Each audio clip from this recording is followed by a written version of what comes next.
ನೋಡಿದೆ ಸೇವಂತಿ, ನಿನ್ಗಿಷ್ಟ ಆಗಿದ್ದು ನಮ್ ಮೀರಾನೆ. ಹೌದು ಅತ್ತೆ, ನನಗೂ ಅದೇ ಖುಷಿ ಆಗ್ತಾ ಇರೋದು. ನನ್ ಮನ್ಸಲ್ಲೆಲ್ಲೋ ನಿಮಗ್ ನೋವು ಮಾಡ್ತಾ ಇದ್ದೀನಿ ಅಂತ ಅನಿಸ್ತಾ ಇತ್ತು.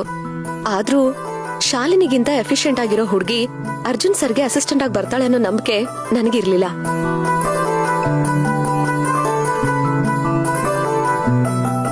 ಅದಕ್ಕೆ ನೀವೆಷ್ಟು ಹೇಳಿದ್ರು ನಾನು ನನ್ನ ನಿರ್ಧಾರದಿಂದ ಹಿಂದೆ ಸರಿದಿರ್ಲಿಲ್ಲ. ಆದ್ರೆ ಇವಾಗ ನೀವು ಸೋತಿಲ್ಲ, ನಾನು ಗೆದ್ದೆ. ಮೀರಾ ತುಂಬಾ ಒಳ್ಳೆ ಹುಡುಗಿ. ಖಂಡಿತವಾಗ್ಲೂ ನನ್ ಮಗ ಅರ್ಜುನ್ಗೆ ಇಷ್ಟ ಆಗ್ತಾಳೆ. ಕಲ್ಪನಾ, ಶಾಲಿನಿ ಬಂದಿರೋದು ಇವನ್ಗೆ ಅಸ್ಟೆಂಟ್ ಆಗಿರಕಲ್ವಾ? ಇವಳು ಯಾಕೆ ಇವನ್ಗೆ ಇಷ್ಟ ಆಗ್ಬೇಕು? ಇಷ್ಟ ಅಂದ್ರೆ ಮೀರಾ ಮಾಡೋ ಕೆಲ್ಸ ಇಷ್ಟ ಆಗುತ್ತೆ ಅಂತ ಅತ್ತೆ ಹೇಳಿದ್ದು ಅಜ್ಜಿ.